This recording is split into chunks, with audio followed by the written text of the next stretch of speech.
every employee has a mobility point. Sometimes it's 3 years, sometimes it's 4 years where they begin to switch jobs. And that's obviously on their LinkedIn and resumes that are available. So that's a natural itch point that comes for employees. And that's an area that needs to be traversed. So an employee expressing interest in growing with the company and learning new things is a really big indicator of someone's tendency to stay. And so we can track that. It may be a bridge too far to say attrition, okay, but we did do linkage analysis between some sales metrics, and we actually threw a number of different elements into the people side of the linkage analysis. So we looked at engagement, we looked at job stress, self-reported job stress levels, we looked at and we looked at a number of sales metrics, and then we also looked at frequency of what we call our touch point process, which is essentially forward-looking quarterly touch point conversations one-on-one. And interestingly enough, the folks who were disengaged, if in our engagement survey, if they were receiving fewer than the quarterly touch points, say maybe one every year or two every year versus at least 4, and likely more, but 4 documented, their performance was the same as someone who was actually disengaged.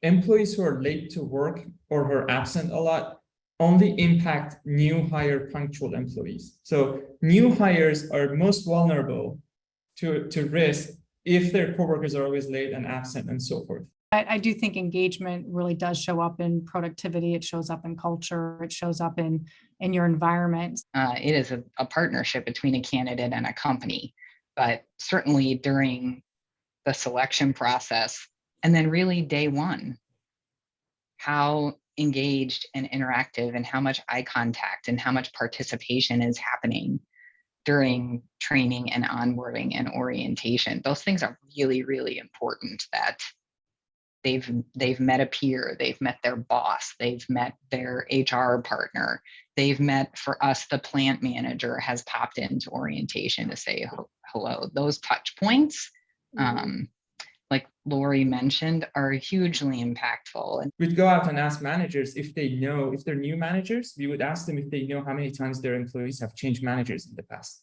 And they would have no idea.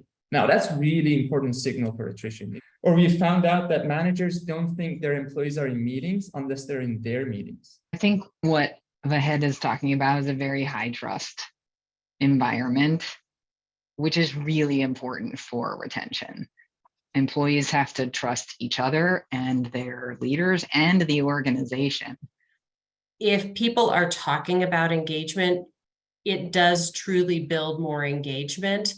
And I call it building some muscle around it. Looked at managers who have really high attrition in their orgs and managers who have really low attrition. It turns out that managers with low attrition also has high growth rate. Like people get promoted, people are growing fast, doing a lot, being productive.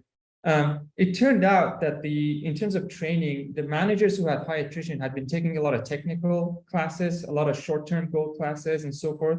Whereas in contrast, managers from the good teams or the ones with the low attrition were taking classes on growth, on time management, on how to have effective one-on-ones and leadership and so on and so forth. Engaged, happy people want to be productive and want the company to do well. So I think the takeaway is, one, that regular and frequent forward-looking conversation can actually be a major impact to not only preventing attrition, but improving and driving high performance.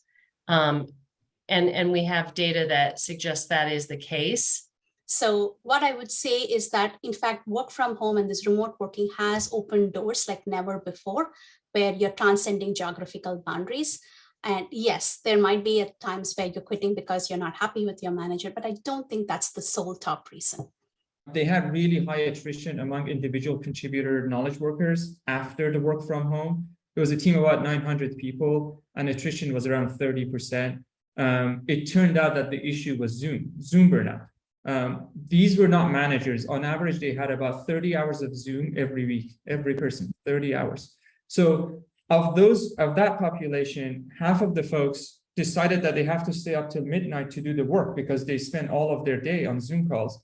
The other half didn't do that. Either camp were unhappy, either burnt out or you're not performing, you're not achieving your goals, high attrition.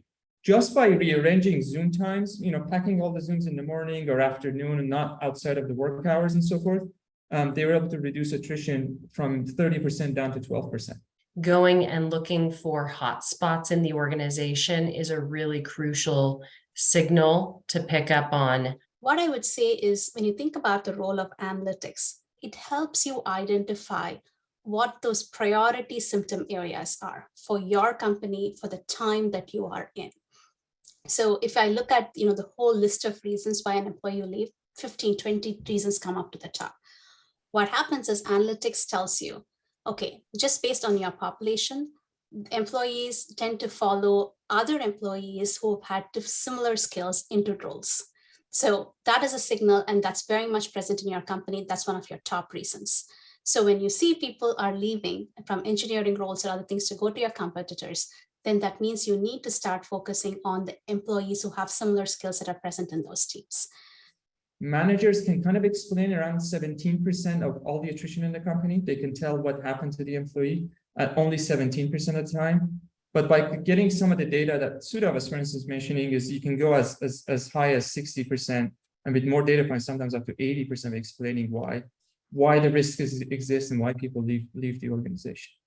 This consumerization of aggregate data, I would not say consumerization of data, but aggregate data, where it's kind of given to the people who can make the decisions, like actually managers and everyone, where there's a central team manages it, but decision-making goes down to the manager level.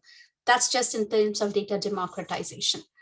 However, I have kind of given a lot of thought in terms of where does this team reside, the team who brings in all of the data, who does the synthesis, who gives the insights. And there are arguments to be made for both. It can stay within HR, it can stay within a business analytics function. But what we've seen is from a change management perspective, if you need leaders to trust the data and kind of need to and be able to action it, right? Because that's what we want leaders to be able to do. Staying close to them actually really helps.